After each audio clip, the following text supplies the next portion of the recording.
Dan oke, selamat datang kembali di channel Aquatronic Labs. Kembali lagi masuk unit dari Garut ya. Terima kasih telah mempercayakan terpilih kepada saya.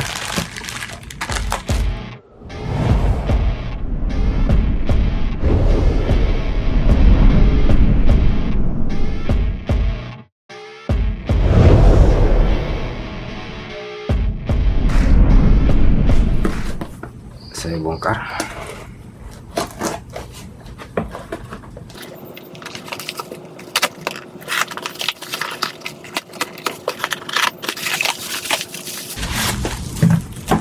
Ada unit apa ini ya,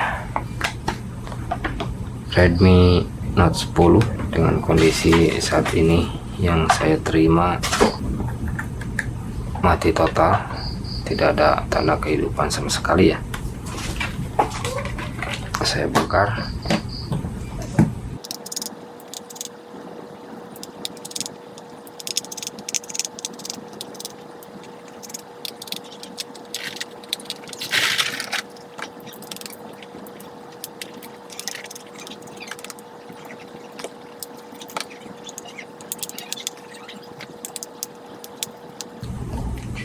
Unit masih kondisi utuh, belum terkena perbaikan sebelumnya ya.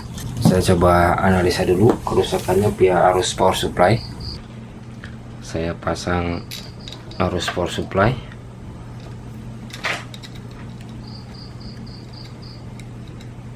Nah, ini arus power supply sudah saya pasangkan dan saya tekan power on.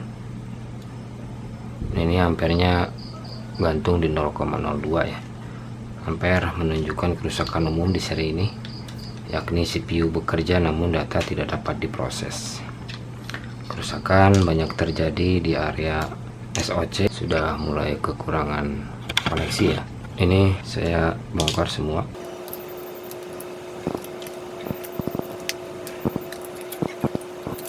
Unit masih utuh depan belakang.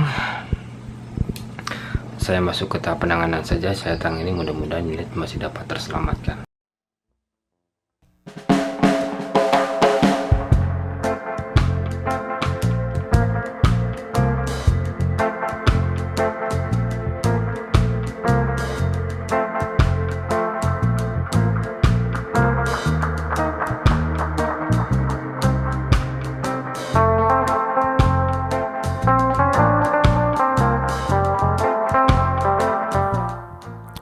Dan oke, ini unit sudah saya lakukan pendalaman, yang mana kerusakan mengarah ke area CPU nya ya.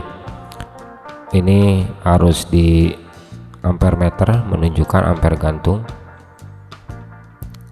menandakan bahwa IC CPU bekerja namun data tidak dapat diproses oleh CPU ya, data dari internal storage. Ini bisa diakibatkan dari usia penggunaan unit yang memang sudah berumur, bisa juga dari efek penggunaan yang berlebihan ya, keseringan overheat dalam durasi waktu lama ya, sehingga menyebabkan terjadinya pemuaian di IC CPU dan mengakibatkan matinya device ini ya. Ini memang kalau diukur dari suhu temperatur pada saat unit sedang bekerja, efek yang ditimbulkan dari panas yang dihasilkannya ini lumayan cukup tinggi.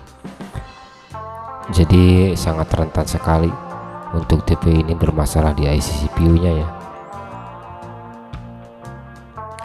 Kita lanjutkan saja. Ini saya gunakan panas di 320 untuk mengangkat IC CPU nya ya, menggunakan blower quick. Panaskan semua bagian dengan sangat rata, jangan didiamkan di satu titik, angkat secara perlahan, dan ini sudah terangkat untuk IC CPU nya ya.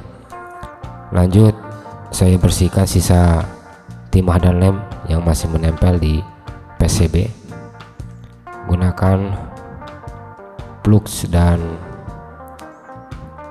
timah gulung untuk mengangkat sisa timah yang masih menempel ya. Pastikan semua permukaannya ini sudah benar-benar rata, halus, dan jangan ada sisa kotoran yang masih menempel ya, agar tidak menyusahkan pada saat nanti IC mau dipasang ulang ya. Untuk mengangkat sisa lem ini saya gunakan Godwick, ratakan keseluruhan bagian IC CPU sampai benar-benar rata sempurna, dan ini sudah selesai ya untuk pembersihan di PCB. Selanjutnya ini saya bersihkan CPU-nya. Ini saya pakai holder untuk menjepit IC agar tidak bergeser pada saat dibersihkan ya. Berikan plugs untuk mempermudah pengangkatan timah, dan lakukan cara ini secara perlahan ya. Jangan sampai email ataupun cat PCB di IC terkelupas akibat terlalu tergesa-gesanya pengerjaannya. Pelan-pelan saja, yang penting hasilnya bisa sesuai dengan harapan. Untuk meratakannya kembali ini saya gunakan Godwick, dan selesailah sudah pembersihan IC. Lanjut saya cetak untuk pin BGA nya. Ini saya menggunakan alas dari tisu ya. Sebenarnya ada alat rubber khusus untuk cetakan IC, ataupun ada ragum juga untuk mencetak IC ya, tapi tidak saya gunakan karena saya lebih terbiasa menggunakan alas tisu, karena dia jenisnya itu kalau untuk cetak IC, kalau alas tisu dia fleksibel ya, jadi tidak harus disesuaikan untuk ukurannya, dan penggunaannya pun ekonomis kalau tisu ya. Ya itu kembali lagi ke faktor kebiasaan. IC CPU ini sudah saya lakukan rebaling, dan ini sudah rata ya untuk pin BGA nya, dan sudah selesai.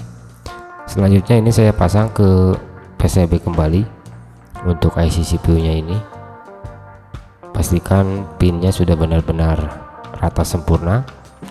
Berikan plugs secukupnya. Ini untuk mempermudah pada saat pemasangan IC CPU nantinya ya.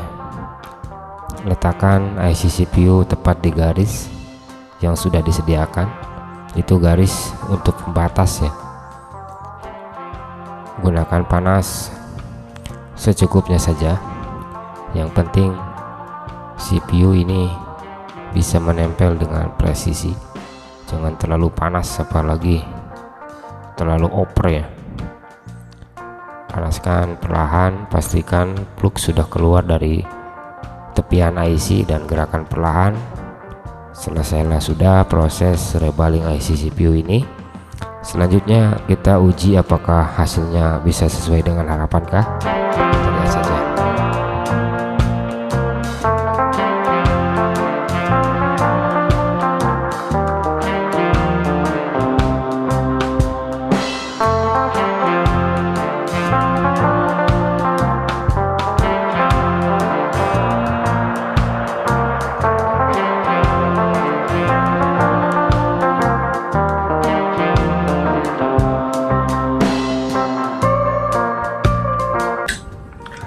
Dan oke, setelah saya lakukan analisa pengecekan sekaligus perbaikan di unit ini ya, yang awalnya ini mati total ampere gantung, setelah saya dalami ini saya fokuskan perbaikan di area CPU, dikarenakan untuk timah pin BGA ataupun kaki IC BGA ini timahnya mulai berkurang untuk koneksinya, sehingga menyebabkan koneksi data pembacaan dari UFS ini ke CPU ya terhambat ataupun terganggu, menyebabkan unit ini ampere gantung dan tidak dapat bisa menyala. Perbaikan di sini saya lakukan hanya melakukan pergantian timah baru ataupun istilah lainnya rebaling only ya di unit ini, dan kita lihat hasilnya apakah setelah rebaling unit sudah dapat normalkah untuk ampernya. Saya pasang untuk arus power supply ke pin baterai ya, ini sudah terpasang. Saya on kan dan sekarang ampere bergoyang seperti itu ya, menunjukkan arus sudah normal, dalam arti sudah tidak gantung seperti di awal ya. Ini beban berat. Perkembangan sudah signifikan, dan ini saya coba pasang ke LCD apakah unit sudah dapat bisa menyalakah. Ini saya charging dulu ya.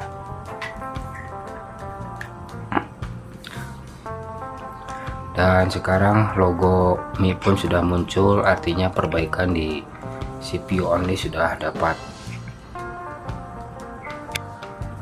perubahan, sudah ada perubahan. Ini logo baterai sudah muncul ya, artinya unit sudah dapat bisa menyala. Saya on kan. Ini saya belum pasang untuk kameranya, jadi saya langsung tembak saja untuk power on nya. Ini sudah masuk ke booting pertama dan dia sudah masuk ke booting yang kedua ya, artinya ini tidak ada kerusakan di software, melainkan hanya di hardware saja.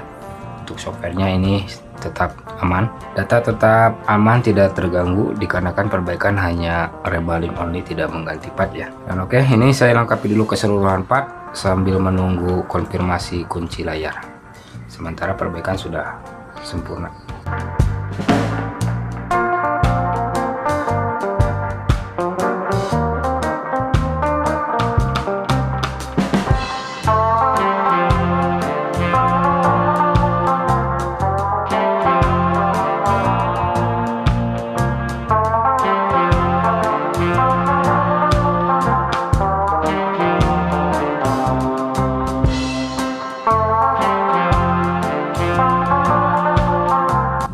Oke, ini unit sudah saya lengkapi untuk keseluruhan partnya. Saya uji mulai dari kamera, untuk kamera utama, untuk potret, untuk video. Cek.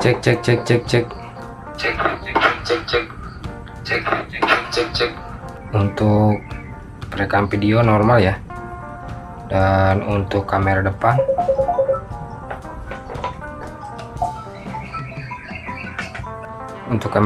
ini berfungsi dengan baik, normal, tidak ada masalah. Untuk kamera aman. Untuk jaringan ini WiFi sudah terhubung, ini 4G LTE sudah keluar ya. Saya coba untuk earpiece normal dan speaker utama normal ya. Fungsi jaringan normal, dan untuk charging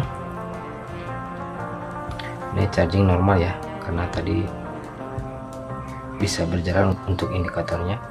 Dan untuk versinya sendiri ini untuk penyimpanannya saja, ini totalnya 64 GB, ini 6/64 GB ya. Mungkin ini semuanya sudah saya cek ya, dan normal semua tanpa ada masalah. Redmi Note 10 yang mana kerusakan awalnya mati total, ampere gantung, perbaikan di rebaling CPU only. Poin kerusakannya ini penggunaan yang terlalu berat sehingga menyebabkan bermasalah di area bola timah yang mulai kekurangan koneksi, yang menyebabkan unit ini jadi mati total. Seperti itu aja untuk yang punya unit ini dari Garut ya. Terima kasih telah mempercayakan servisnya kepada saya, dan bila ada salah pengerjaan maupun salah kata di video ini, silahkan koreksi di kolom komentar. Sekian dan terima kasih.